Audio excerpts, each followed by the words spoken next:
LPG cylinder को लेकर इंडी गठबंधन के नेता वीडियो डाल कर सरकार से सवाल कर रहे हैं। अखिलेश यादव कह रहे हैं कि एलपीजी मतलब लापता गैस। अखिलेश यादव ने सिलेंडर के साथ लोगों की लंबी लाइन का एक वीडियो शेयर किया। कहा कि भाजपाई कह रहे हैं कि कोई कमी किल्लत नहीं है। ये जो वीडियो है वो एआई से बना है क्या? झूठ के सैकड़ों सिलेंडर खाली हुए होंगे तब एक भाजपाई जो है वो बना होगा। ये अखिलेश यादव कह रहे हैं ये वीडियो डालकर। इस घमासान के बीच सरकार बार बार कह रही है कि एलपीजी की कोई कमी नहीं है। 3 दिन से लगातार प्रेस कॉन्फ्रेंस की जा रही है और इसमें पूरी बात बताई जा रही है कि कितनी डिमांड है, कितनी सप्लाई है और सरकार क्या क्या कर रही है। आज पेट्रोलियम मंत्रालय ने कहा कि एलपीजी के 25,000 डिस्ट्रीब्यूटर, कहीं कोई ड्राई आउट नहीं है। लोगों को अफवाहों और पैनिक बाइंग से बचने के लिए कहा गया है। घरों को बिना रुकावट के एलपीजी मिलती रहे, यह सुनिश्चित किया गया है। एलपीजी का घरेलू प्रोडक्शन 30% तक बढ़ा दिया गया है। जहां तक कि कमर्शियल एलपीजी की बात है तो राज्य सरकारों को उसके वितरण का फैसला लेना है। कमर्शियल उपभोक्ताओं को लोकल सिटी गैस डिस्ट्रीब्यूशन से संपर्क करने के लिए कहा गया है। इसके साथ ही पेट्रोलियम मंत्रालय ने पीएनजी कनेक्शन लेने की भी अपील की है, वो जो पाइप से गैस आती है। मंत्रालय का कहना है कि जिन घरों के आसपास पीएनजी कनेक्शन की सुविधा उपलब्ध है वो कनेक्शन ले लें ताकि एलपीजी पर दबाव कम। इसके अलावा केरोसिन, कोयला की सप्लाई भी बढ़ा दी गई है। अब विपक्ष भी यही सवाल पूछ रहा है कि अगर एलपीजी की कोई कमी नहीं है तो ये लाइनें कैसी लग रही? अगर एलपीजी की कोई कमी नहीं है तो केरोसिन की सप्लाई क्यों बढ़ा रही है सरकार? और अगर एलपीजी की कोई कमी नहीं है तो कमर्शियल सेक्टर में कटौती क्यों करनी पड़ रही है? यानी बार बार यह कहा जा रहा है, और जो मैंने आपसे पाठशाला में कल भी कहा था कि समस्या पूरी दुनिया में आई हुई है बॉस, तो भारत कैसे अछूता रह जाएगा? और इसीलिए लोगों को जो दिक्कत आ रही है, लोग कहा जा रहा है पैनिक बाइंग कर रहे हैं। पैनिक बाइंग नहीं कर रहे हैं, इसको सिक्योर बाइंग कह रहे हैं लोग कि भाई हम भी तो एक सिलेंडर कम से कम अपने पास रख लें। पेट्रोलियम मंत्रालय ने लोगों से अपील की है कि वो रिफिल के लिए ऑनलाइन बुकिंग करें, डीलर के यहां भीड़ मत लगाइए। कई लोग कह रहे हैं कि भाई वहां कोई फोन ही नहीं उठा रहा है। बहुत सारे लोग ट्विटर पे लिख रहे हैं, बहुत सारे लोग कैमरे पे बोल रहे हैं। सुनिए पेट्रोलियम मंत्रालय ने और क्या क्या बताया है, फिर आपको ग्राउंड रिपोर्ट्स दिखाऊं। एलएनजी सप्लाईज का कोई शॉर्टेज नहीं है। जैसा मैंने आपको पहले बताया, हमारा crude inventories are very high, are in good position. Our refineries are working at 100% capacity और मोर। हमारी रिफाइनरीज की inventories are fine, so is the LPG. So LPG की शॉर्टेज नहीं है। Now if you are talking about the LPG, the bottom line is that, I mean, the more important point is whether we are able to supply LPG to the domestic consumers or not, and the answer is yes. देखिए, LPG को लेकर पिछले कुछ दिनों में जो हालात बने उनमें एक बात यह भी है कि एलपीजी की डिमांड 40 से 50% बढ़ गई। इससे कोई इनकार नहीं कर सकता कि लोग खरीदने आ रहे हैं, जिनको अभी इमीडिएटली भी नहीं जरूरत है, वो थोड़ा सा बचा के लिए रखना चाहते हैं, एक सिलेंडर कम से कम भर के रखना चाहते हैं। और इसमें लोगों की गलती नहीं कह सकते आप, क्योंकि जिस तरह के हालात हैं युद्ध के, हर आदमी चाहेगा कि भाई इमरजेंसी में एक सिलेंडर तो भरा के रखें, कल को नहीं मिला फिर क्या करेंगे? सरकार ने जो आंकड़ा दिया है उसके मुताबिक सामान्य दिनों में, देखिए सरकार क्या कह रही है कि सामान्य दिनों में कितनी बुकिंग होती है। सामान्य दिनों में नॉर्मली, जब कोई ऐसा पैनिक नहीं है, सामान्य दिनों में जो बुकिंग होती है एलपीजी की, वो सरकार कह रही है कि वो होती है 55,70,000 per day. 55,70,000 cylinder per day almost रोज बुक होते हैं जब नॉर्मल है। 12 मार्च को बुकिंग कितनी हुई, जब कहा जा रहा है कि भाई दिक्कत होगी? 12 मार्च को यानी कल 75,70,000 सिलेंडर बुक हुए पर डे। यानी सीधे सीधे अगर आप देखिएगा तो रोजाना, और डिलीवरी कितनी होती थी युद्ध से पहले? डिलीवरी 50 लाख की थी पर डे। सरकार कह रही है कि आज भी हम 50 लाख पर डे डिलीवर कर पा रहे हैं, लेकिन चूंकि 75 लाख की बुकिंग हो गई तो ये जो 25 लाख एक्स्ट्रा हो गया, 25 लाख प्लस एक्स्ट्रा हो गया। सरकार कह रही है हम 50 लाख तो दे रहे हैं रोज की तरह, लेकिन ये 25 लाख एक्स्ट्रा आया है तो ये कहीं कहीं नहीं मिल पा रहा, इसलिए लाइन दिख रही है। सरकार का दावा है कि सामान्य दिनों में जितनी सिलेंडर की बुकिंग होती थी, अब बुकिंग उससे ज्यादा बढ़ गई। 9 मार्च के बाद इसमें लगातार जंप आया और इसी को लेकर सरकार का दावा है कि ये पैनिक पैटर्न है। सरकार का कहना है कि लगभग 50 लाख सिलेंडर हम पहले भी डिस्ट्रीब्यूट करते थे, आज भी कर रहे हैं। लेकिन विपक्ष इस थ्योरी को सीधे सीधे खारिज कर रहा है। सुनिए कांग्रेस और आरजेडी के सांसद क्या कह रहे हैं। सिलेंडर लोगों को नहीं मिल रहे हैं, गैस एजेंसियों के पे टेलीफोन करते हैं, लोग टेलीफोन नहीं उठा रहे हैं, वहाँ पे बुकिंग हो नहीं रही है, डिलीवरी हो नहीं रही है और इसलिए ये लोग इस सरकार को कटघरे में खड़ा करेंगे। आज भी मैं कहूँगा प्रधानमंत्री जी थोड़ा वेश बदलिए। Denial is not a good instrument. सबको साथ लीजिए और स्वीकार करिए कि दिक्कत है, परेशानी है। देखिए एक चीज तो है, डिमांड बढ़ गई है, ये तो कोई इनकार नहीं कर सकता। संकट दुनिया में है, इससे कोई इनकार नहीं कर सकता। लेकिन जैसा सरकार कह रही है कि भाई हम तो देने के लिए तैयार हैं, जितना एक दिन में देते थे उतना ऑलरेडी दे रहे हैं, डिमांड बढ़ी है उसको भी मैच कर लेंगे, कमी नहीं है। लेकिन डिमांड अगर मैच नहीं भी हो पा रही तो जो लोगों की शिकायत है कि कई बार उनको बुकिंग में दिक्कत आ रही है, कई बार कोई फोन ही नहीं उठा रहा है, और ये सब जगह नहीं हो रहा है लेकिन जहां जहां हो रहा है उसको भी मैनेज सरकार को करना होगा, वरना यही पैनिक फैलता रहेगा। इंडी गठबंधन पीएम मोदी पर सवाल उठा रहा है कि एलपीजी सिलेंडर को लेकर संकट साफ साफ है, लेकिन सरकार मान नहीं रही है। दूसरी तरफ सरकार कह रही है कि संकट नहीं है, पैनिक है। आज लगातार दूसरे दिन भी पीएम मोदी ने यही कहा कि पैनिक कांग्रेस का किया धरा है। आज वो असम के दौरे पे थे। गुवाहाटी में एक कार्यक्रम के दौरान उन्होंने कहा कि युद्ध के संकट के बीच कांग्रेस अफवाहें फैलाने में लगी। कांग्रेस ने एक बार फिर साबित कर दिया है वो किसी भी स्थिति में देश के प्रति ईमानदार नहीं है। आज युद्ध से बने संकटों के बीच भी कांग्रेस सिर्फ अफवाहें फैलाने और अपप्रचार करने में जुटी है। और मैं जरा कांग्रेस के साथियों से कहना चाहता हूं, एक काम करिए, लाल किले पर से 15 अगस्त को पंडित नेहरू जी ने जो भाषण दिए हैं, जरा भाषण सुनिए, आप सुनकर के हैरान हो जाओगे। लाल किले से 15 अगस्त को एक बार कह रहे हैं पंडित जी कि उत्तर कोरिया और दक्षिण कोरिया में लड़ाई चल रही है, इसलिए भारत में महंगाई बढ़ रही है। अब उत्तर कोरिया दक्षिण कोरिया कहां है और आज कांग्रेस के लोग देश को गुमराह करने में लगे हैं। देखिए कांग्रेस क्या कर रही है ये तो कांग्रेस जाने, लेकिन सड़क पर लाइनें दिख रही हैं, लोग बातें कर रहे हैं, लोग हमसे भी कह रहे हैं कि सर यहां नहीं मिल रहा, वहां नहीं मिल रहा। कोई कह रहा है सर आपके पास अगर इलेक्ट्रिक वाला है चूल्हा तो दे दीजिए, हमको नहीं मिला। लोगों को दिक्कतें हैं, और अगर सब ये जितने लोग दिख रहे हैं ये सब कांग्रेस के लोग हैं, कांग्रेस के कहने पर बाहर आ गए हैं, कांग्रेस पर इतना विश्वास करने लगे हैं, तो भाई कांग्रेस का इतना जनाधार होता तो कांग्रेस 100 सीट भी नहीं ला पा रही होती।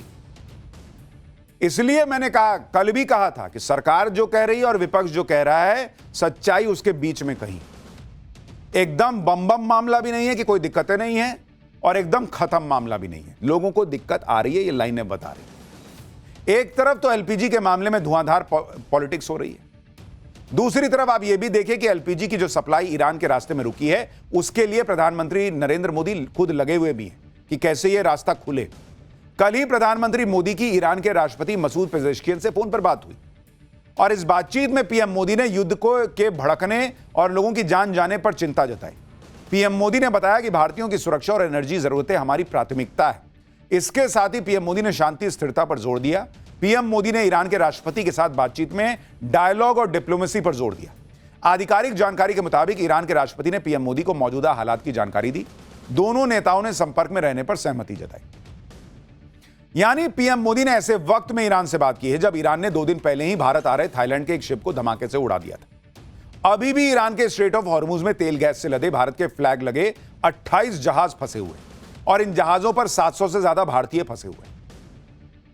तो ऐसा नहीं है कि पीएम मोदी नहीं लगे हैं, वो भी लगाए हुए हैं पूरा जोर कि कैसे जो है वो मामला सलटे।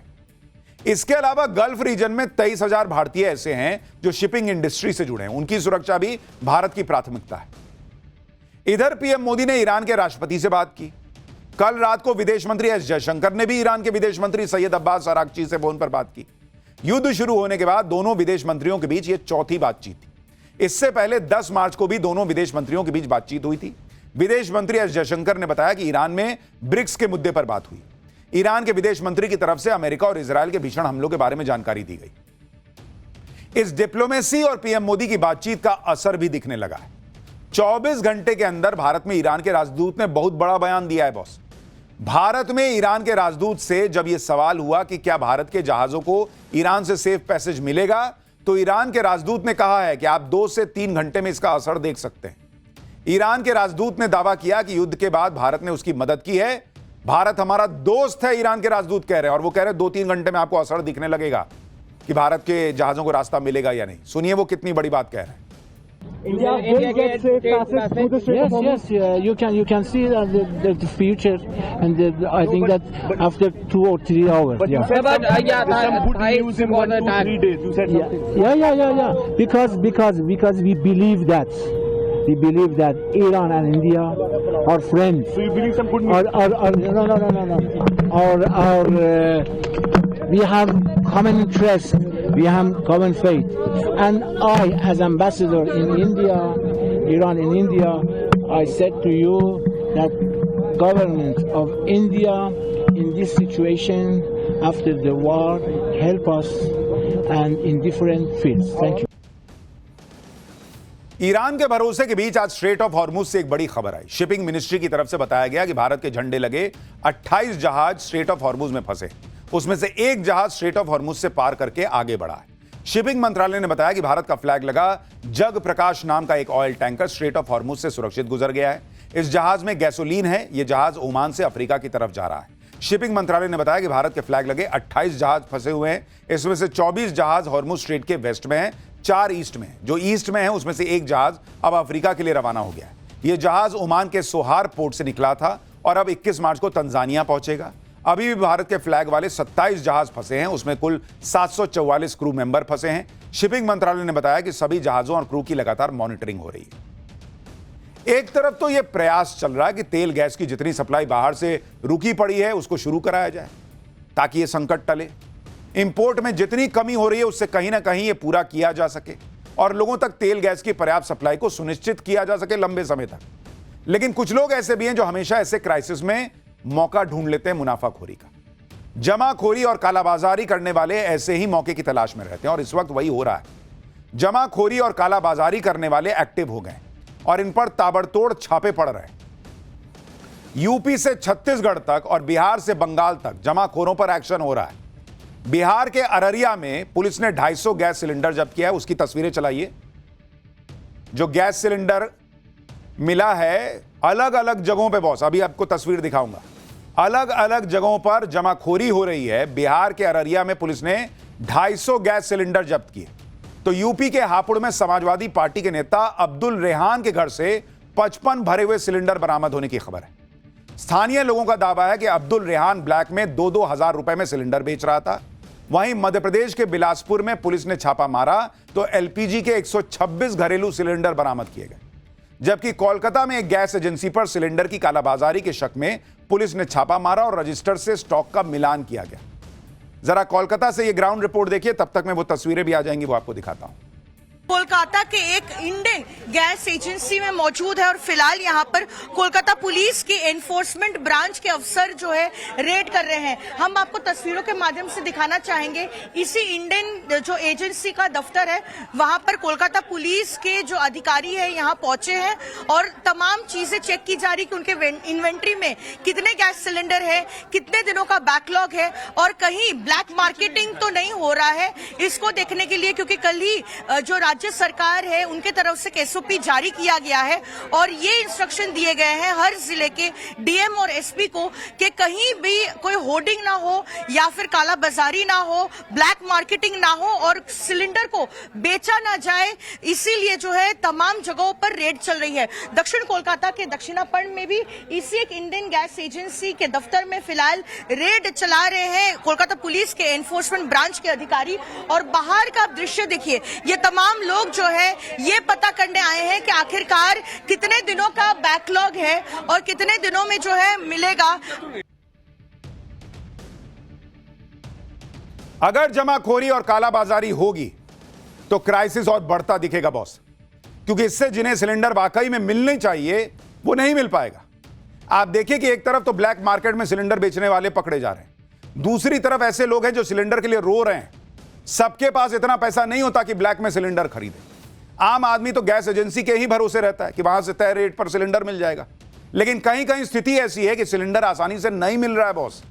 और इसलिए मैं कल से कह रहा हूं कि पेट्रोलियम मंत्री जो कह रहे हैं, उनका मंत्रालय आके रोज प्रेस कॉन्फ्रेंस कर देता है, दिक्कत नहीं है, दिक्कत नहीं है। पब्लिक रो रही है भाई कई जगहों पर, उनसे जाके बात करो कैसे नहीं मिल रहा है उनको। किसी को शौक नहीं है कि घर का काम छोड़ के जाके सड़क पे खड़ा रहे घंटों घंटों। चंडीगढ़ में एक महिला दिखी जो रो रही थी। उनका कहना था कि 2 दिन से घर में खाना नहीं बना है, एजेंसी के चक्कर काट रही है, लेकिन एजेंसी वाले यहां से वहां दौड़ा रहे हैं। सुनिए वो महिला क्या बता रही है। जी क्यों रो रही हैं आप? मेरा बच्चा भूखे है 2 दिन से, तो मैं रोऊं नहीं तो क्या करूं, आप बताओ। सिलेंडर खत्म है? मैं बीपी शुगर का मरीज हूँ, मैं नहीं खाना खाती तो मेरे को चक्कर आता है, मैं क्या करूं, आप बताओ। सिलेंडर क्या कहा इन्होंने आपको अभी जब आप आए? अभी आए तो कहते हैं आपका यहाँ एजेंसी नहीं है, वहाँ वाले यहाँ भेजे, ये दे नहीं रहे, हम कहाँ जाए अभी बताओ। जो हम कह रहे हैं हमारे 12 सिलेंडर पूरा हो गया, कुछ तो सदुशन होगा, वहाँ 44 वाले कहे वहाँ एजेंसी पे जाओ आपको मिल जाएगा। यहाँ आए तो यहाँ दे नहीं रहे हैं, मेरे बच्चे भूखे हैं, हम क्या करें आप बताओ। कैसे खाना बन रहा है घर पर फिर? अभी आज मेरे घर में कुछ नहीं बना है, खाना ही नहीं बना? नहीं बना है, क्योंकि जो है 180 रुपए में छोटे सिलेंडर भरा के लाते, आज वो भी नहीं मिला। आज कहीं भी गजेरी गए, जगतपुरा गए, कहीं नहीं भराया। और इसलिए मैं बार बार कह रहा हूं, सबको एक तराजू में तोल देना कि पैनिक बाइंग है, पैनिक बाइंग है, कोई दिक्कत नहीं है, कोई दिक्कत नहीं है, वो सल्यूशन नहीं है बॉस। ऑलमोस्ट 9-10 करोड़ परिवार होंगे जिनके पास 2 सिलेंडर है। बाकी के जो हैं जिनके पास मान लीजिए एक सिलेंडर है, खत्म हो गया, क्या करेंगे वो महिला कह ना रही है कि मेरे पास कुछ नहीं है घर में बनाने के लिए। वो पैनिक बाइंग नहीं करेगी तो क्या करेगी? जिन लोगों को सिलेंडर नहीं मिल रहा, जो लोग लाइनों में लगे हैं, वो भन्ना रहे हैं। उनका पारा ऐसा चढ़ रहा है कि महाराष्ट्र के धुले में तो पब्लिक ने एक पुलिस वाले को पीट दिया बॉस। आरोप है कि यह पुलिस वाला अपनी वर्दी की धौंस दिखाकर गैस एजेंसी में घुस गया और जबरन सिलेंडर ले जाने लगा, जिसके बाद लोगों ने उसकी क्या हालत की आप देखिए, कैसी स्थिति बन गई।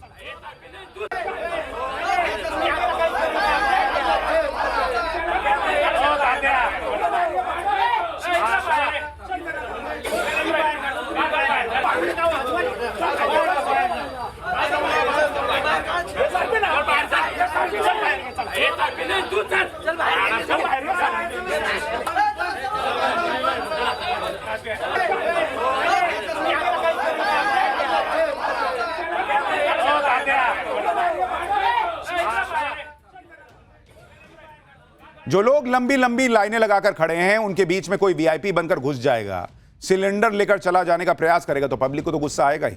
लखनऊ के अलीगंज में सिलेंडर की इतनी मारामारी हुई कि लोगों की रात सिलेंडर वाली लाइन में बीत रही है। लोग रात के 12 बजे से आकर एजेंसी के सामने लाइन लगा रहे हैं। ये आपको तस्वीर दिखा रहा हूं लखनऊ की। आज तो यहां 1 किलोमीटर लंबी लाइन लगी हुई थी। कई लोगों ने बताया कि वो पिछले 4 दिनों से सिलेंडर के लिए लाइन में लग रहे हैं, लेकिन सिलेंडर मिल नहीं रहा है। तो जो लोग कह रहे हैं कि बस बुक कीजिए मिल जाएगा, ये कौन से लोग हैं मुझे ये बताइए? इनको मजा आ रहा है कि चलते हैं वहां सिलेंडर रख के उसी पे बैठ के मोबाइल देखेंगे। इनकी तकलीफ भी समझिए बॉस। बार बार कह रहा हूं कि ऐसा नहीं है कि सब कुछ बहुत बढ़िया है, और ऐसा भी नहीं है सब कुछ खत्म हो गया, लेकिन यही सच है बीच का। सुनिए लोग खुद क्या बता रहे हैं। 2 बजे रात से हम लोग खड़े हैं, अभी तक 3 बजे गाड़ी आई। 3 बजे सुबह 2 बजे सिलेंडर के लिए। हाँ 2 बजे ऑनलाइन बुक किया, सब कर रहा है, सब कागज। 1 तारीख को बुक था मेरा। एक बार आपको तस्वीर दिखाते हैं, देखिए ये कितनी लंबी लाइन है। अगर आप चलें तो करीब 1 किलोमीटर लंबा आपको चलना पड़ेगा। लोग सुबह से 3 बजे से 4 बजे से 5 बजे से इन कतारों में खड़े हैं। तस्वीरें आप देखते हैं, यही लंबी कतारों की, कितनी लंबी कतार है। कब से खड़े भैया, कब से आप लोग हैं? 6 बजे से, सुबह 6 बजे से जी। कुछ लोग 3 बजे बता रहे हैं, आप 12 बजे रात से बैठे हैं हम लोग सिलेंडर के लिए। और क्या नहीं पूछिए, आगे वाले पूछिए। 12 बजे रात से बैठे सर, 12 बजे रात से बैठे हैं। किसी को 4 दिन से लौट के जा रहे, किसी को कुछ नहीं मिला। पहली बार आए हो, इससे पहले भी लाइन लगी थी? पहली बार इतनी मोटी लाइन लगे। कब से आप खड़े हो? 6 बजे से। 6 बजे से।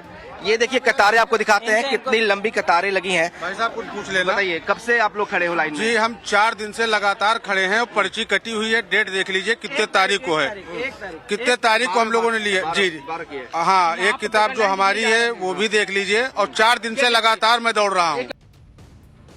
इतनी लंबी लंबी लाइन लगने के पीछे सिर्फ एलपीजी सप्लाई की एक दिक्कत नहीं है, बल्कि एक बड़ी समस्या बुकिंग को लेकर भी लोग झेल रहे हैं। कई जगहों पर कई तेल कंपनियों की गैस बुकिंग करने वाली व्यवस्था फेल हो गई कह रहे हैं लोग। ना ऐप से बुकिंग हो रही है ना फोन से। मजबूरी में लोगों को एजेंसी पर जाकर गैस बुक करानी पड़ रही, इसलिए एजेंसियों पर भीड़ का रेला संभाले नहीं संभल रहा। तो जो लोग कह रहे हैं कि आप वहां जाइए ही मत, अरे भाई वो कह रहे हैं कि कोई फोन नहीं उठा रहा, ऐप से हो नहीं रहा, तो क्या करें, घर पे सोए रहें कि जब कभी ऐप चलेगा तब हम देखेंगे कि बुक होगा कि नहीं। सुनिए दिल्ली में करोल बाग के लोग खुद क्या बता रहे हैं। सर ये बताइए कितने बजे से आप लोग यहाँ खड़े हैं? 8 बजे से खड़े हैं जी। हम बहुत परेशानी है, हमारी टांगों में दम नहीं है, क्या करें। ऑनलाइन होते थे ना वो बंद कर दिए उन्होंने, हम तो घर बैठे ऑनलाइन करते, हम तो हम आते कि यहाँ पे फिर ऑनलाइन खोल दे तो घर सब कितनी भीड़ ना हो। यानी ऑनलाइन बुक नहीं हो पा रहा? नहीं बुक हो रहा, ऑनलाइन बुक नहीं कर रहे हैं, अगर बुक हो तो कोई इतनी भीड़ ना हो। ऑनलाइन बुक नहीं हो रहा, कॉल का सिस्टम भी खत्म कर दिया बिल्कुल ही, बहुत ज्यादा, बहुत दिक्कत आ रही है उसमें। कितने बजे से आप लोग खड़े हैं? 8:30 बजे से। पहले ऑनलाइन बुक होता था, इस बार ऑनलाइन नहीं हो रहा है बुक, नहीं कुछ बोल ही नहीं रहे उसमें, कुछ नहीं बोल रहे उसमें। अगर ऑनलाइन बुक होता तो आप लोग इतना संघर्ष करने की जरूरत नहीं पड़ती। अगर ऑनलाइन बुक नहीं होता तो आने नहीं पड़ता। हमें जरूरत क्या चीज की थी? ऑनलाइन बुक ही नहीं ले रहे हैं, बंद कर दिया इन्होंने ऑनलाइन बुक। सुबह से आके बैठे हैं? सुबह से आके बैठे बड़े भाई, 7 बजे से आके बैठे हैं, कोई खुल ही नहीं रहा अभी तक, बहुत परेशानी हो रही है। 3 दिन हो गए, 3 दिन वापसी जा रहे हैं, कल भी वापसी चले गए। अरे माल नहीं है, माल आएगा बाद में आना। 3 दिन हो गए भाई साहब। आप लोग 3 दिन से आ रहे हैं? जी साहब 3 दिन से आ रहे हैं, और वापस डेली ऐसे चले जा रहे हैं? वापसी ऐसे आ रहे हैं, कह रहे गाड़ी नहीं आई है, अभी माल ही नहीं है। गाजियाबाद के साहिबाबाद इलाके में तो लोगों का सब्र जवाब दे गया। गैस एजेंसी के बाहर सुबह 4 बजे से लाइन लगाकर खड़े लोग दरवाजे को धक्का मारकर अंदर चले गए।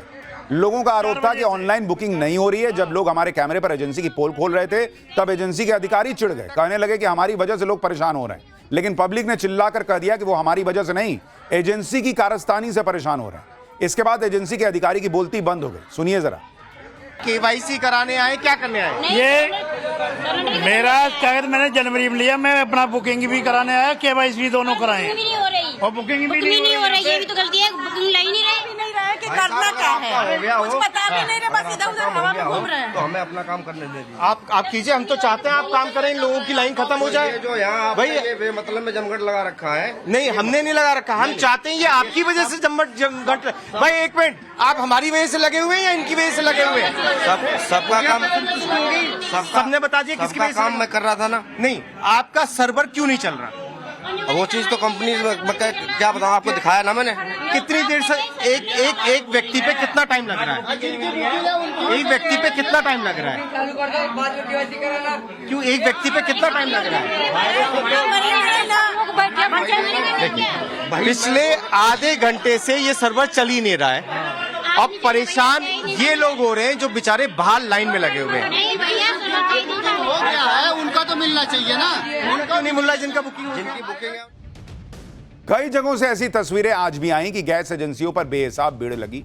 जम्मू का हाल देखिए, गैस एजेंसी के दफ्तर में पैर रखने की जगह नहीं है। यहां भी वही समस्या, ऑनलाइन बुकिंग नहीं हो रही, इसलिए लोगों को भागकर एजेंसी तक जाना पड़ रहा है। लोगों की इस परेशानी के बीच कुछ लोग ऐसे हैं जो सिलेंडर की जमाखोरी, कालाबाजारी कर रहे हैं। बिहार के अररिया में पुलिस ने 250 गैस सिलेंडर जब्त किए। यूपी के हापुड़ में एक घर से 55 भरे हुए सिलेंडर बरामद होने का आरोप है कि यह सपा नेता का घर था जहां से सिलेंडर मिले। तो अखिलेश यादव अपने नेता को भी समझाएं। वहीं एमपी के बिलासपुर में पुलिस ने छापा मारा तो एलपीजी के 126 सिलेंडर बरामद हो गए। चल क्या रहा है बॉस? यहां लोगों को खाने के लिए दिक्कत आ सकती है और आप जमाखोरी कर रहे हो। और इसलिए मैंने कहा ना, जो नरेंद्र मोदी कह रहे हैं वो भी गलत नहीं कर रहे हैं कि कुछ लोग पैनिक फैला रहे हैं, उसमें कुछ पॉलिटिकल एजेंडा भी हो सकता है। कुछ लोग जानबूझ के मुनाफा कमाने के लिए कर रहे हैं। लेकिन बॉस, ये रोकना होगा। युद्ध की वजह से सिलेंडर को लेकर हाहाकार मचा है, मार्केट में भी गजब पैनिक है बॉस। आप देखिए, जब से युद्ध शुरू हुआ है 2 हफ्ते हो गए, इन 2 हफ्तों में शेयर मार्केट से उतना पैसा उड़ गया जितना पिछले 2 साल में निवेशकों ने कमाया था। पिछली बार सेंसेक्स 75,000 के नीचे अप्रैल 2024 में गया था। आज भी 75,000 के नीचे है बॉस। आप देखिए कि सिर्फ बात एलपीजी सिलेंडर की नहीं है, यह युद्ध बहुत संकट वाला है। सेंसेक्स जो शेयर मार्केट है उसकी स्थिति आप देखिए, अप्रैल 2024 में सेंसेक्स कितने पर था? वो सेंसेक्स था 74,248 पॉइंट पर। आज सेंसेक्स कितना पर है? आज सेंसेक्स गिरते गिरते पहुंच गया 74,564 पॉइंट पर। आप देख रहे हैं 2 साल पहले जहां सेंसेक्स था आज सेंसेक्स वहां पहुंच गया। और इसलिए मैं बार बार कह रहा हूं कि ये जो संकट है अगर ये लंबा चला, महंगाई बढ़ने के पूरे आसार होंगे। सेंसेक्स गिर रहा है, लोगों का पैसा डूब रहा है, तमाम तरह की परेशानियां आएंगी। और इसलिए अपील भी कर रहा हूं आप लोगों से कि ये वही संकट है, एक तरह का ऐसा संकट है जिसमें देश को एकजुटता दिखानी होगी। कहीं कोई जमाखोरी हो रही है, बताइए, मीडिया को बताइए, चाहे पुलिस को बताइए। जो लोग जमाखोरी कर रहे हैं, भाई हाथ जोड़ रहा हूं, मत करो ऐसे समय में, देश की बात है।